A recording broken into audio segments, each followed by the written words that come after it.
Everybody, Ryan here with your Wednesday workout tip of the week. I've got a couple kettlebells behind me, and we're talking about suitcase squats today and why suitcase squats are one of the most important squat variations you can do for your clients. I have my clients do them. If you looked at my stories from yesterday, I put up some posts with some of my clients.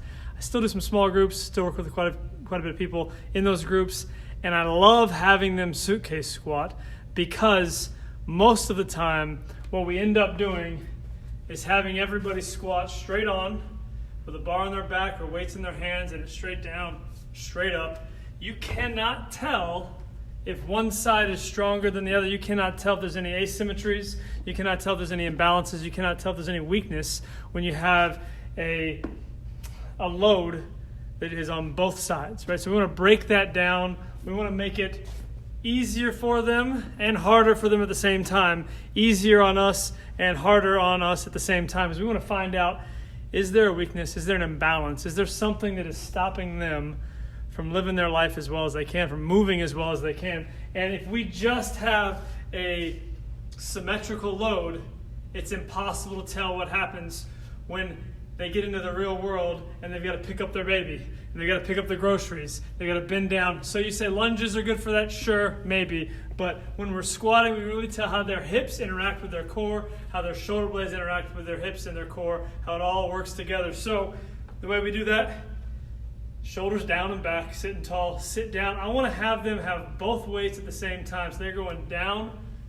feel it. They're not going to look for it. They're going to feel it. They're going to grab one, get as tall as you can. Drive through the hips, squeeze the butt tight. Easy enough, right? Now here's the tough part. They go down again. We're not going to set it down here. Most people will squat it normally and then drop it. I want them to set it down as if they're picking the other weight up at the same time.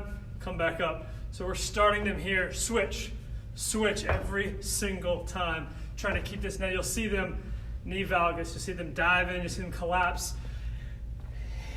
I would rather see you put the weight up on a riser then go lighter. So if they can handle a heavier weight and they're good at squatting, we don't want to make the squat so easy that they can't handle it.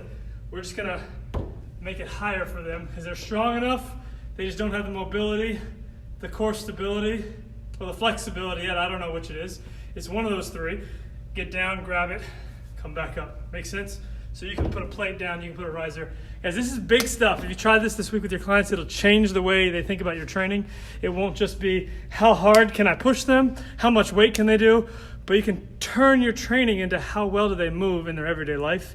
How does this training here impact everything they do outside of here, and how a small group of people training those people can actually turn into a very specific training, because maybe somebody you got is great at squats and they don't need to check that. They need to be challenged by it. Maybe some people can only handle that. I need my core stronger, so I've got to do. You can make all kinds of variations for all kinds of different clients in a group of 3 to 8 people, right? A little small group, and really make it personalized at the same exact time. So try the suitcase squat today. If you're doing it already, I want to know other variations. There's all kinds of ways you can do a racked loaded squat. You can do all kinds of imbalances on purpose to see where people are at. I want to know what you're doing. If you're a trainer or your trainers had you do some of these things, throw it in the comments. Let me know exactly what you do. I want to hear different variations that you do, different ways you've done it, any ways you coach it too. I'd love to hear stuff like that. So thanks for joining us today, guys. This has been your Wednesday workout tip of the week. I'm Ryan, and we will talk to you soon. Train smart, live well. See you.